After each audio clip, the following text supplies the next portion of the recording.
మన ప్రభువును ప్రియరక్షకుడైన యేసుక్రీస్తు నామములో అందరికీ వందనములు తెలియచేసుకుంటున్నాను.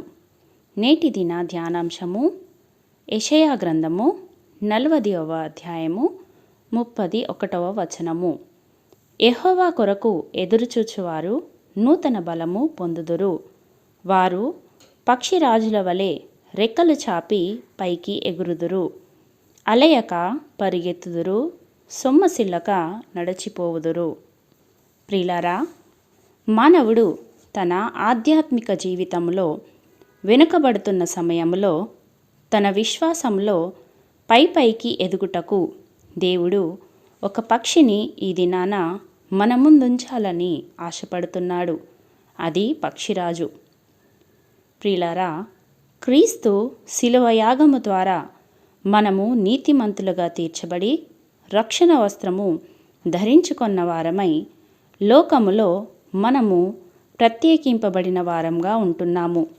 అయితే మనము ఎప్పుడైతే ప్రత్యేకింపబడి విశ్వాసమూలముగా జీవిస్తున్నామో మన జీవితము కూడా పక్షిరాజు జీవితము వలె ఉండాలి అని ప్రభువు కోరుకుంటున్నాడు. ఈ దినాన లోకములో జీవిస్తున్న అనేకులకు విభిన్నంగా మన జీవితాలు ఉండటానికి పక్షిరాజు మనకు స్ఫూర్తినిస్తున్నది. పక్షిరాజు అన్ని పక్షులలో విభిన్నమైనది. పక్షిరాజులో ఉండే 5 లక్షణాలు మనము మన జీవితాలలో అలవర్చుకుంటే మన ఆధ్యాత్మిక జీవితంలో పరిశుద్ధతలో పైకి ఎదుగువారంగా ఉంచున్నాము. మొదటగా పక్షిరాజులో మనము చూడవలసినటువంటి లక్షణము నూతన బలము. యెహోవా కొరకు ఎదురుచూచువారు నూతన బలము పొందుదురు.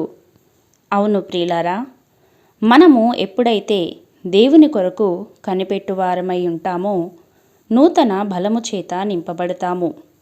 అట్టి బలమును మనము పొందుకున్న వారమై పక్షిరాజు ఏ విధముగా బలము పొందుకొని పైకి ఎగురుతుందో మనము కూడా నూతన బలము పొందుకున్న వారమై మన భక్తి జీవితంలో ఎదుగుతుంటాము. అయితే నూతన బలము పొందుకొనుటకు ముందు పక్షిరాజు ఎంతో శ్రమ పడుతుంటుంది. తన శరీరమును నలుగగొట్టుకుంటుంది. అయితే ప్రియులారా, మనము కూడా మన ఆధ్యాత్మిక జీవితంలో బలపడాలంటే, విశ్వాసములో పరిపూర్ణులుగా కావాలంటే మనము కూడా మన జీవితంలో అనేకమైన శోధనల గుండా ప్రయాణించాల్సి ఉంటుంది.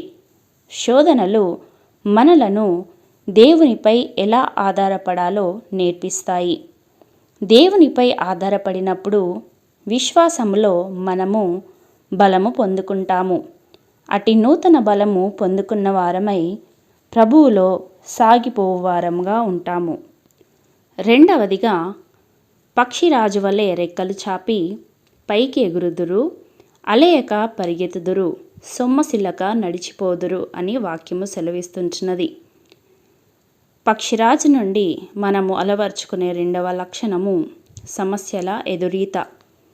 పక్షిరాజు ఎంతటి తుఫాను అయినా సరే, ఎంత బలమైన గాలులు వీస్తున్నా కూడా వాటిని లెక్క చేయకుండా భయంకరమైన వాతావరణం నుండి నిర్మలమైన వాతావరణంలోనికి అడుగుపెట్టే వరకు తన ప్రయాణాన్ని కొనసాగిస్తుంది, ముందుకు దూసుకుపోతుంది.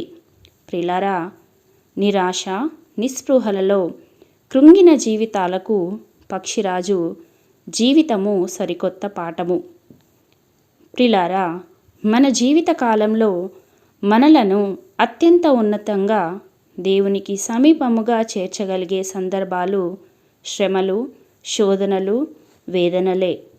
అయితే శ్రమలు సంభవించినప్పుడు కృంగిపోకుండా క్రీస్తులో నూతన బలాన్ని పొందుకొని పక్షిరాజు వలె వాటికి ఎదురీది ముందుకు సాగిపోవరంగా మనము ఉండాలి అని ప్రభువు కోరుతున్నాడు. మూడవదిగా, పక్షిరాజు దృష్టి. పరిశుద్ధ గ్రంథము నుండి యోబు గ్రంథము 39వ అధ్యాయము 28, 29వ వచనంలో దేవుని వాక్యము ఈ విధంగా సెలవిస్తుంటున్నది. అది రాతి కొండ మీద నివసించును, కొండపేటు మీదను ఎవరునూ ఎక్కజాలని ఎత్తుచోటను గూడు కట్టుకొనును. అక్కడ నుండియే తన ఎరను వెదుకును. దాని కన్నులు దానిని దూరము నుండి కనిపెట్టును. అవును ప్రియులారా, పక్షిరాజు దృష్టి మన దృష్టితో పోలిస్తే సుమారు 8 రెట్లు అధికము. దాని చూపు అంత తేటగా ఉంటుంది. ఉన్నతమైన స్థలాలలో సంచరిస్తూ ఏ రీతిగా పక్షిరాజు తేటనైన చూపు కలిగి ఉంటుందో మనము కూడా అదే రీతిగా మన ఆత్మీయ జీవితంలో ఉన్నతంగా జీవించడానికి పరిశుద్ధమైన చక్కని దృష్టిని కలిగి ఉండాలి. ఎందుకంటే దేహమునకు దీపము కన్నే గనుక మన దృష్టి చెడినదైతే మన జీవితము కూడా చెడ్డదై ఉండును. కాబట్టి వ్యర్థమైన వాటిని చూడకుండా మన కన్నులను త్రిప్పుకొని వారంగా ఉండాలి. పక్షిరాజు దూరముగా నున్నప్పుడే దాని ఎరను ఏ విధముగా కనిపెట్టునో మనము కూడా పాపమును మన జీవితములోనికి ప్రవేశింపనీయకుండా దూరముగా ఉన్నప్పుడే మనము దానిని కనిపెట్టువారంగా ఉండి మన కన్నులను దాని నుండి త్రిప్పుకొని మన చూపులను పరిశుద్ధపరచుకొని వారంగా ఉండాలని దేవుని వాక్యము సెలవిస్తుంటున్నది. 4వదిగా పక్షిరాజు మనకు నేర్పుతున్నటువంటి పాఠము సిద్ధపాటు. పక్షిరాజు శత్రువుల నుండి తప్పించుకోవడానికి ఎప్పుడూ సిద్ధముగానే ఉంటుంది. అది ఆహారము తినేటప్పుడు సైతము ఏదైనా ప్రమాదము సంభవించినప్పుడు ఎగిరిపోవడానికి వీలుగా తన రెక్కలను సగము చాచుకొని తింటుంది. శత్రుజాడలను నేర్పుగా పసిగడుతుంది. అయితే ప్రియులారా, మన జీవితాలలో కూడా శత్రువైన సాతాను గర్జించు సింహము వలె ఎవరిని మృంగుదునా అని తిరుగుచుండగా వాని నుండి తప్పించుకొనుటకు దేవుడిచ్చు సర్వాంగ కవచమును ధరించుకొని వానిని ఎదిరించు వారమై యుండి మన జీవితంలో మనకు ఎదురుపడే ప్రతి విధమైన సమస్యను శోధనను ఎదుర్కొనుటకు దేవుని వాక్యమనే ఖడ్గమును ధరించుకొనిన వారమై క్రీస్తులో ముందుకు కొనసాగుటకు మనలను మనము సిద్ధపరచుకొని వారమై ఉండాలి అని దేవుని వాక్యము సెలవిస్తుంటున్నది. చివరిదిగా పక్షిరాజు మరణము. పక్షిరాజు తాను ఎప్పుడు మరణిస్తుందో అది ముందుగానే గ్రహించగలుగుతుంది.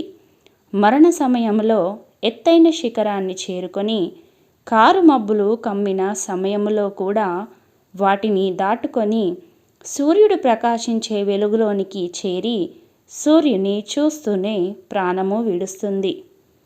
ప్రియులారా, మనము కూడా మన జీవితంలో కారు మబ్బుల వంటి శోధనలు మనలను కమ్మినప్పుడు కృంగిపోకుండా నీతి సూర్యుడైన ప్రభువు వైపునకు చూస్తూ ఆయనకు మరింత సమీపముగా చేరువారముగా ఉండాలి. పక్షిరాజు సూర్యుని వైపు చూస్తూ మరణించినట్లుగా మనము కూడా మన జీవిత యాత్రను యేసు వైపు చూస్తూ ముగించాలి. అవును ప్రియులారా, పక్షిరాజు కలిగినటువంటి ఇట్టి లక్షణాలు మనము కూడా మన జీవితంలో అన్వయించుకుందాం. అప్పుడు విశ్వాస జీవితంలో పైకి ఎదిగే కృప దేవుడు మనకు అనుగ్రహిస్తాడు. విత్తబడినటువంటి వాక్యము దేవుడు మన ఆత్మీయ జీవితంలో ఫలింపచేయునుగాక. ఆమెన్. ప్రార్థించుకుందాము. పరిశుద్ధుడా, ప్రేమామయుడా, స్తోత్రములు తండ్రి, ఈ దినాన నీ దివ్యమైన వాక్కు ద్వారా మాతో మాట్లాడి ఉంటున్నారు. వందనములు. పక్షిరాజు జీవితాన్ని మా ముందు ఉంచి ఉంటున్నారు. మీకు వందనాలు తండ్రి. ఎన్నో శ్రేష్టమైన లక్షణములు ప్రభువా, మేము కూడా అట్టి లక్షణములు కలిగి ఉండుటకు సహాయము దయచేయండి. అట్టి అనుభవముల గుండా మమ్మలను నడిపించండి. మీకు ఇష్టలుగా జీవించుటకు మా జీవితాలను మార్చమని యేసు పరిశుద్ధ నామములో ప్రార్థించి అతి వినయంతో బ్రతిమిలాడి వేడుకొనుచున్నాము పరమ తండ్రి. ఆమెన్.